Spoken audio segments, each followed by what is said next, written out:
The year is 2023 and it's the middle of July and it's about 41 degrees Celsius outside, so I come home and I just completely collapse on my floor and start crying because 70% humidity and 41 degrees Celsius temperatures don't make for the most fun time, especially in Europe where we don't have air conditioning. In that moment of suffering through my tears, I suddenly started thinking about ancient Greek clothing. We all think about ancient Greek clothing, right? You might be wondering, why am I thinking about sewing my summer wardrobe in the middle of winter? Just a small tip, because I've had to learn the hard way through experience. Winter is the perfect time to start planning and sewing your summer wardrobe, because then it's not May and you're not already heating up internally and rushing to get clothes prepared. This happened to me last year. In fact, the dress I'm wearing right now was a product of that situation. If you're new to this channel, this is going to be super confusing. Let me just back things up a little bit. I'm a daily wearer of historical fashion, which means that this type of stuff and all this type of stuff is what I wear normally every day. And a lot of people think that historical fashion is not really suited to warmer weather, which I very much do not think is true. It's all about the kind of materials you're using, how it's worn, the different layers or lack of layers that you're using. In this last year, I've been going on this adventure of mixing and matching different eras and wearing a bunch of different eras, and it's truly been an amazing and liberating and freeing experience. So going back a little to why I started thinking about ancient Greek clothing. Ancient Greek clothing to me is the epitome of hot weather clothing, and in that moment of suffering, laying on the floor in my shift, which, by the way, is historical underwear if you're not super well familiar with historical fashion, I wanted nothing more than to have a ready and complete ancient Greek dress that I could wear and embody my historical dreams whilst still feeling very, very, very comfortable in the extremely hot and humid weather. So in preparation for summer, I'm going to be giving myself an ancient Greek makeover. I kind of have a plan, I also kind of don't have a plan, so we're just going to make the most of it and see what happens, because I have never sewn ancient Greek clothing before. I have never sewn anything pre-medieval before, so I'm going to be attempting to drape and sew the Greek Ionic Chiton, which is this beautiful garment worn by all genders in ancient Greece. And it was considered to be the most complex of the ancient Greek garments because it gives the effect of having these cut-in sleeves, which is part of what drew me to the style. I could just envision myself walking around wearing this beautiful Greek Ionic Chiton and soaking in the sun and feeling the easy breezy wind as it goes and works through the cotton or the linen and makes me feel much cooler, except it's like 70% humidity, so it probably won't even. But you know, one can dream, and so that's what my dream is for next summer. I'm also going to be doing my hair and makeup in an ancient Greek style. Now, I'm not a hair and makeup person. I'm not really great at it. I would say I'm mediocre and occasionally above mediocre, depending on the day. So I'm going to do my best using some various YouTube tutorials and try and transform myself into an ancient Greek lady. Well, let's see how it goes. Oh god. So I am here with Julie today, and we're gonna get to making this Ionic Greek Chiton. And I don't know whether it's pronounced Chiton or Chiton. One of the books I'm using to make this dress says it's Chiton. Online it says Chiton a lot, so if anyone speaks Greek, please correct me in the comments because I don't know which one it is. I keep getting mixed information. For the instructions, I utilized two different resources. One of them is a wonderful video by Fantastical Follies Costuming, which I've linked down below. And the next resource I'm using is a book called Draping Period Costumes. And I actually realized a lot of it's not even done on the dress form, so it's going to be a tiny bit of draping and a lot more just flat sewing. So the shape of the Ionic Greek Chiton or chiton is made up of two rectangles. Traditionally, it was often done with just one, but because of the amount of gathering down I want to do, I decided to do two rectangles, and I just needed to take two measurements, which was from my shoulder to where I want the dress to stop.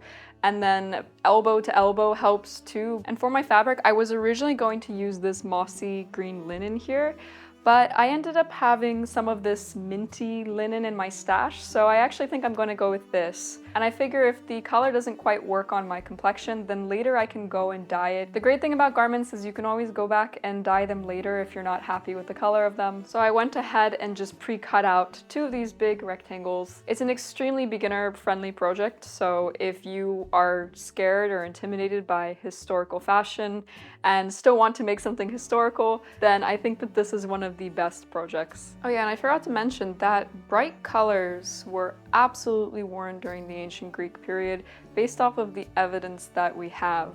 I think often when we think of ancient Greek clothing, we think of more muted or neutral colors, and I think that's because over time a lot of the ancient Greek artwork has lost much of its color. So we think of the columns as being these sort of plain white structures, when in reality they actually were using all sorts of different pigments and dyes. So that's another reason why I wanted to opt for this more minty linen. To me, it felt like much more of an ode to their propensity for color. Is propensity a word? Where's my phone? Propensity or proclivity to color. That is what I meant to say. With that little thing being said, I'm gonna go back to sewing. My pin fell. There you are, little pin. Come back to mommy. It's about what we want, I hope.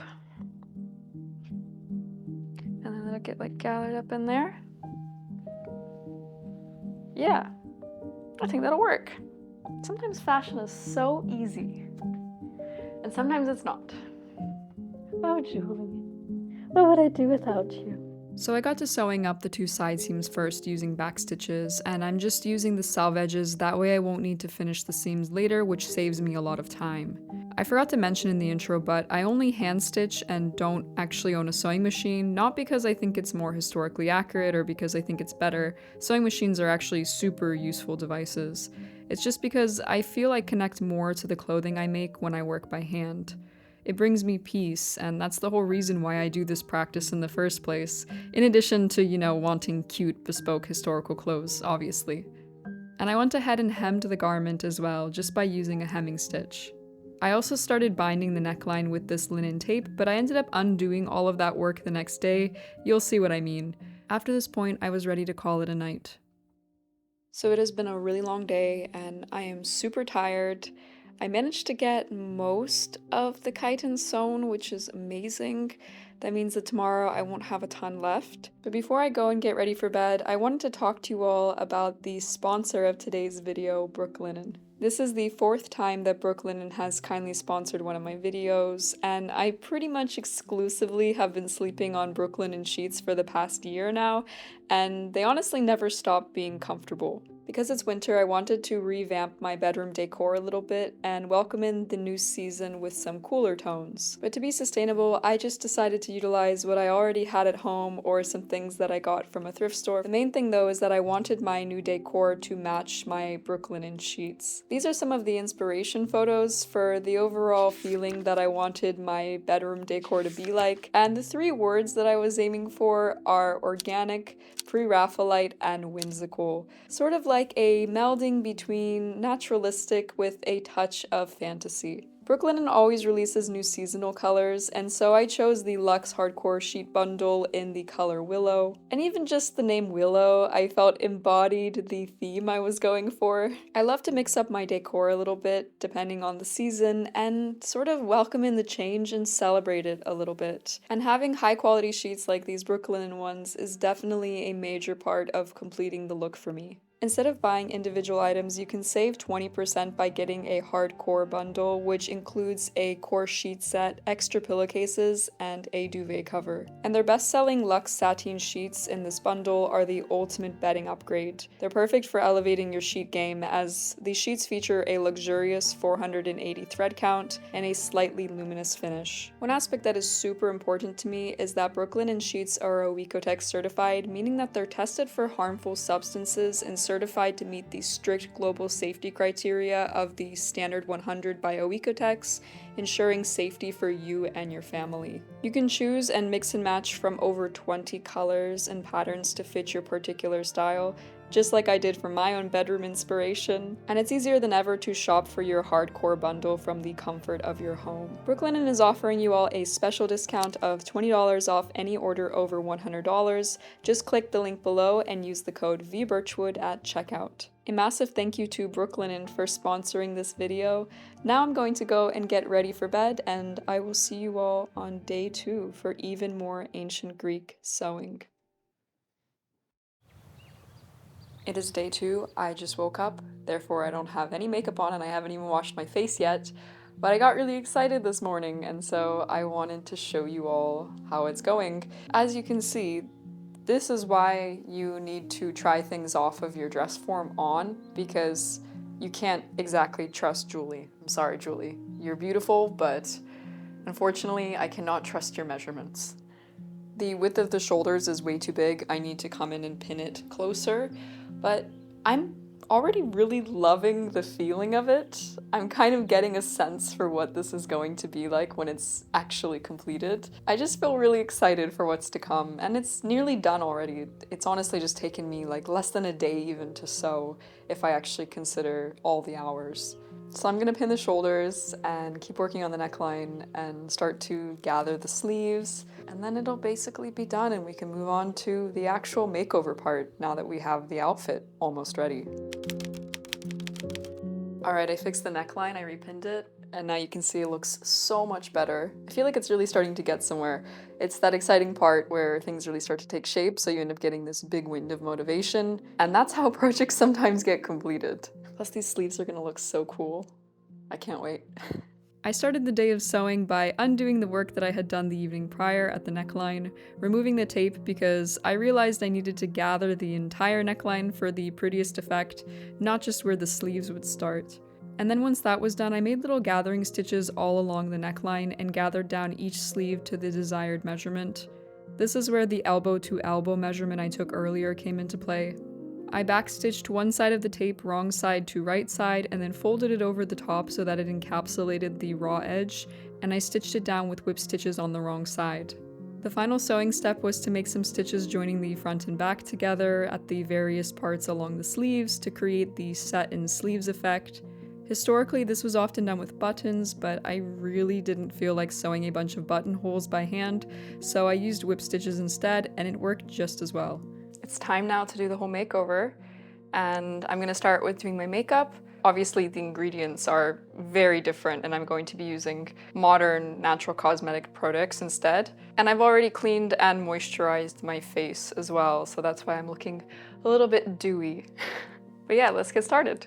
Pale skin was very much a beauty standard for the ancient Greeks, so I started by applying a light CC cream just to help create an even overall complexion, and then I went in with a little bit of under eye concealer.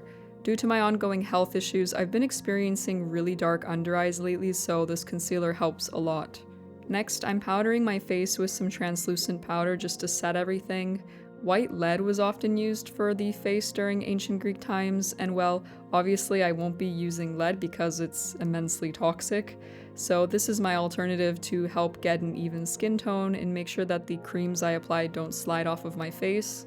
Now it's time for a bit of blush. The ancient Greeks would use ingredients like crushed berries, red ochre, and the very toxic alkanet root for the rouge. The blush just helps to create a vibrant appearance, as well as softness, which was a beauty standard during the ancient Greek times.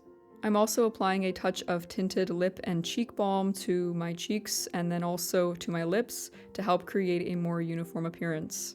Just got a little bit on my face there, where it shouldn't be. So that's how my base is looking so far. And now we're gonna move on to the scary parts, which are the eyes and brows. I was intimidated by this part because the beauty standard of the time was quite defined and dark eyes and brows, meaning if I messed up this makeup, it would be extremely noticeable and messy to undo. This is looking pretty extreme. It's taking me back to my emo days when I was 13. I think if I smudge it a little bit, it'll end up looking better. The ancient Greeks often wore what was sort of like a modern-day smoky eye, utilizing charcoal and olive oil or even coal. Interestingly enough, I noticed a similarity between the eye and brow makeup of the ancient Greeks and my Volgo-Tatar ancestors, which I found really fascinating. Yeah, okay, I think that's looking a little bit better. My eyes look like they're different shapes though. Why does this eye look so much larger than this eye? I'm going to add just a touch under my eyes, which is terrifying me because I feel like it could get really bad if I'm not careful, so I'm going to just try and add a little bit to create an even more smoky eye. I don't usually do this much eye makeup, that's for sure. Okay, yeah, I think that works. For mascara, the ancient Greeks often used black antimony, which is extremely toxic and not safe, so I'm just applying my usual mascara. All right, here's what I've got going for my eyes. Nice and smoky. And finally, it's the part that I'm extremely nervous about, which is the brows. So the monobrow was popular during the ancient Greek period, but for other women, they often would just set their brows much closer.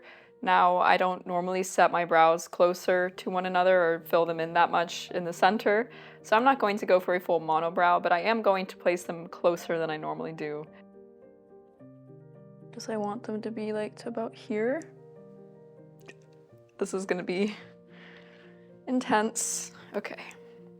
I find monobrows to be really beautiful, but the reason that this part made me nervous is because it takes some serious makeup skills to draw on a monobrow and make it look realistic. Makeup skills that I definitely don't possess, which is why I decided to compromise with slightly closer set brows instead. I'll just keep going. Sometimes you just have to trust the process. I would say that more confidently if I had like really actual makeup skills, but gotta do what we can do. All right, I think that's as good as it's going to get. I'm fairly happy with this. This is my final makeup look, I think. And now we're gonna move on to the hair. So for the hair, I'm just doing a very simple classical Greek updo, which I saw a tutorial for on the YouTube channel S'il vous plaît, which is a very clever YouTube channel name. I'm going to perhaps add some jewelry as well to the final look, but it's all quickly coming together, which is super exciting. So for the hairstyle, I say to take a blunt tapestry needle. So I have this antique bodkin from one of my antique sewing kits, and I don't really have a cord that is the color of my hair, so I'm just going to use this basic woven string. Okay, I lost the needle in my hair. See if I can find it. I feel like this is not working at all. What is going on? Oh no. I feel like my hair is an absolute mess right now. Oh my.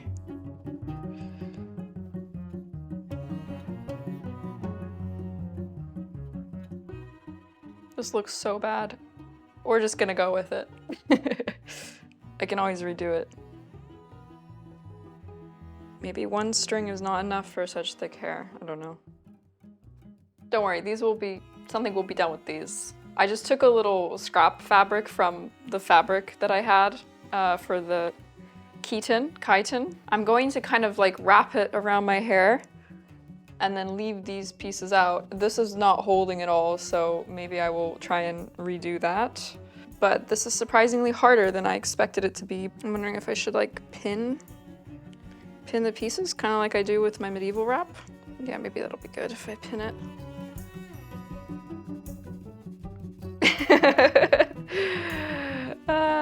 This is a mess. Okay. I'm gonna curl these bits first, I think, because they are really annoying me. So I actually have a wavy curly hair, and I considered refreshing my curls so that way I could have them for this hairstyle, but I ultimately decided not to because I didn't have time to wash my hair today. It's a whole process. If you've got curly hair, you know how long it takes to reset your curls. And so I will just be using a little curling iron instead to create the same effect. And I might have to go for the pins to deal with this hair not holding up issue because, yeah.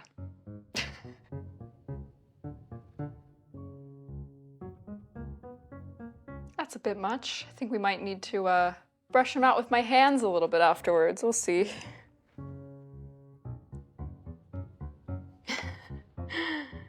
Thank you, curling iron. You've definitely done your job. My curls are not normally this tight either, my natural curls. I'm gonna try doing my bun one more time. This reminds me so much of one of my Victorian hairstyles that I often do. Hopefully now this will be a bit better. Otherwise, I'm gonna have to go and get my bobby pins. That to me looks a little bit better. It's not probably gonna hold very long, but I also removed a little bit of the curls to the rest of the hair because I didn't want as much framing my face.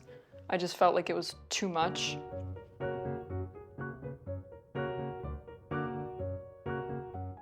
I'm just taking some flat dress pins here and pinning them in to hold it. And this is actually how I wrap my hair when I wear medieval clothing.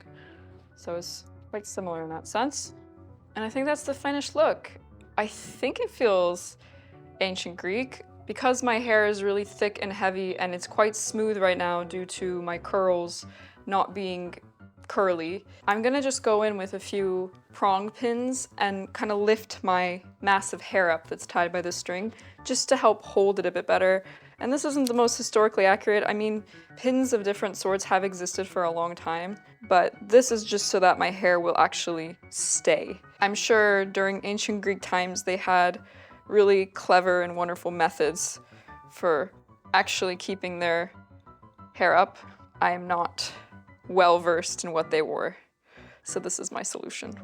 So here's the final hair and makeup look. I actually feel really beautiful. I feel like it's gonna look really nice as well once I put the chiton on. I'm excited. I'm going to go and steam it, get dressed, and I will see you all for the final reveal. So I got dressed and it was time to accessorize. This part I really feel brought the whole look together. I started by adding this antique Victorian grape brooch from my collection. I was really careful not to stab my head because the needles on antique brooches are massive. Plants and animals were common themes for ancient Greek jewelry, and grapes make me think of ancient Greece a lot, so it was really fitting. Then I had this vintage necklace in my collection which reminded me so much of these necklaces from the Hellenistic period in ancient Greece. The Hellenistic period is technically after classical Greek, but the necklace was just too pretty not to add it to this look. And finally, I put on these antique blown glass Italian earrings, which are from the early 1900s. They're one of my favorite pieces in my collection, and I got them for a ridiculously cheap price, like 15 quid. The final step in the getting ready process is tying the chiton to help create some form. There are a few ways in which the Ionic chiton was tied, but I opted for using this antique gold ribbon and having it cross over the front of my body around the bust, as I really liked the look of this tying style.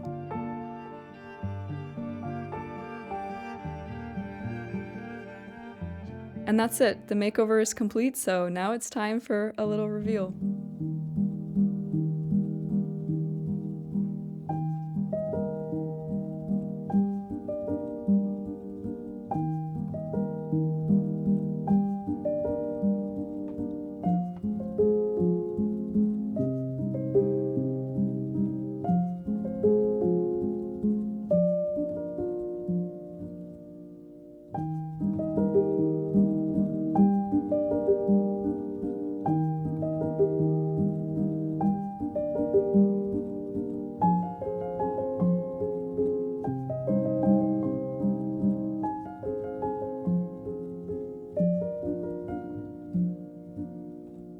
I'm getting so excited for when the weather warms up now and I get to actually wear this outside. It's going to be amazing. This is definitely not appropriate for negative temperatures, but it's going to be incredible when everything warms up a little bit. The look turned out honestly way better than I actually expected, so I guess in the end my mediocre hair and makeup skills ended up being okay enough. And I'd like to give a massive thank you again to Brooklinen for sponsoring this video. Brooklinen is giving you all a very special discount of $20 off any order over $100. Just click the link below and use my code VBirchwood at checkout. I bet you never thought an ancient Greek lady would be saying that to you.